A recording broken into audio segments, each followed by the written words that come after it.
من یه عذرخواهی به خودم بدهکار بودم سالیان سال برای تک تک روزهایی که ادامه دادم، حتی با وجود اینکه میدونستم و حسش میکردم که دیده نمیشم، و برای تک تک اون روزهایی که خندیدم و لبخند زدم اما از درون مرده بودم، غمگین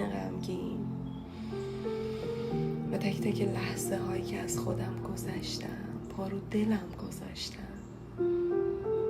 که اطرافیانم رو نرنجونم. من برای تک تک اینها از خودم عذرخواهی کردم و به خودم قول دادم که تحت هر شرایطی کنار خودم میمونم، توی سردترین و تاریکترین روزها کنارش میمونم.